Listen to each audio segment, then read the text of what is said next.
Fala galera, hoje nós vamos falar sobre eletrodinâmica e os seus conceitos básicos. É um dos assuntos que tem caído bastante em vestibular e concursos que você venha prestar. Ela faz parte do conceito de elétrica dentro da física. Antes de nós começarmos, é importante que você entenda a elétrica e as suas divisões.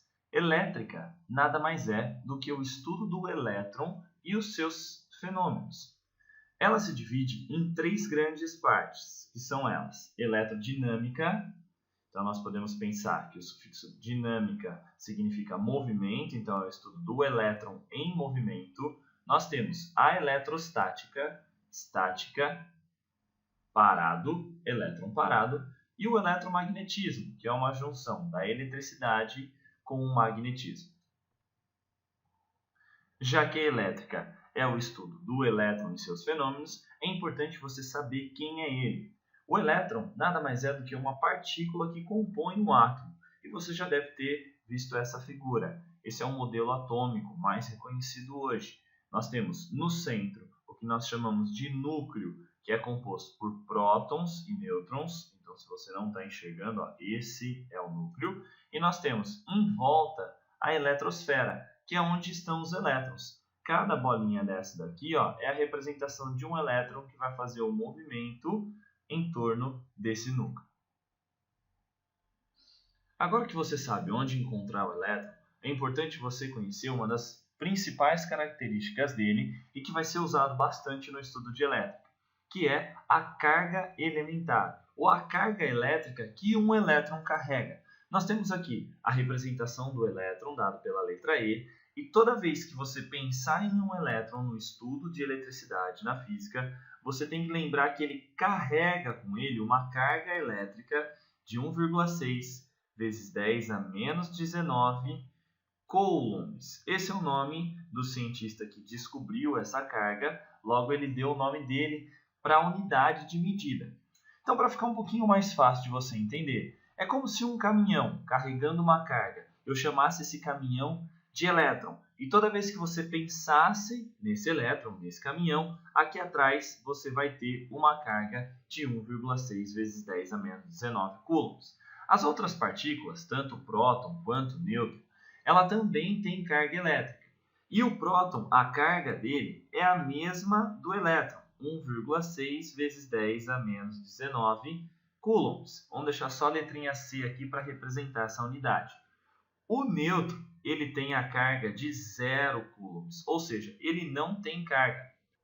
Aí você pode se perguntar, como nós faremos para diferenciar um elétron de um próton, já que ambos têm a mesma carga em valor, em módulo?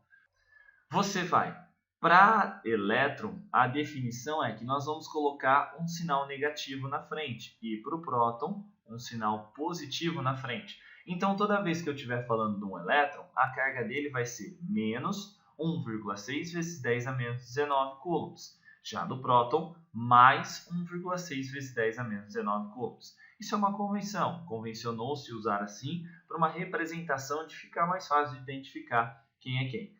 Lembre-se que quem mais vai ser usado para efeitos de estudo é o elétron na eletricidade. Um importante conceito é a quantidade de carga.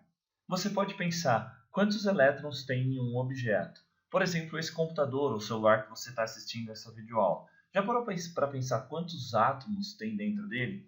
E dentro desses átomos, a quantidade de elétrons que temos, nós podemos então medir a quantidade de carga de um objeto, que nada mais é do que a quantidade de elétrons que tem dentro dele.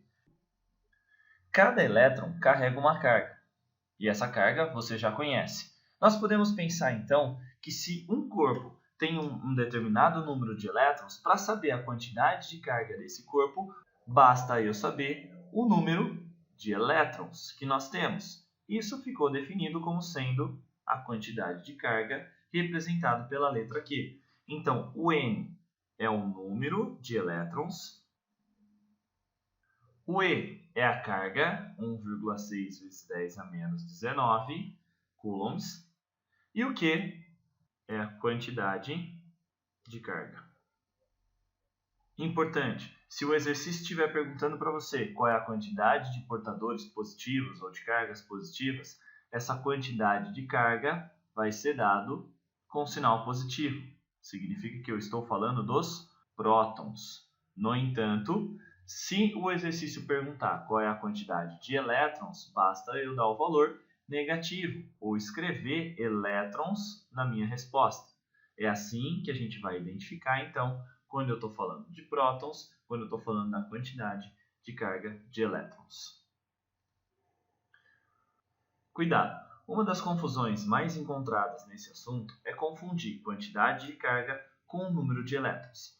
Você tem que lembrar que a quantidade de carga é definida pelo número de elétrons. Então, se você tem um exercício que quer descobrir quantos elétrons eu tenho em um determinado corpo, eu quero saber o valor do N e não do Q.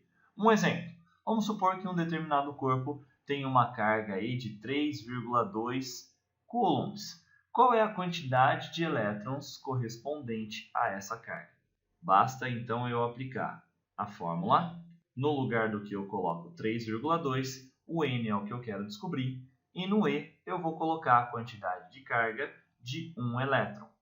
Resolvendo essa situação matemática, nós encontraremos um valor 2 vezes 10 a 19 elétrons. E aqui a unidade não é coulomb, porque eu quero saber a quantidade de elétrons.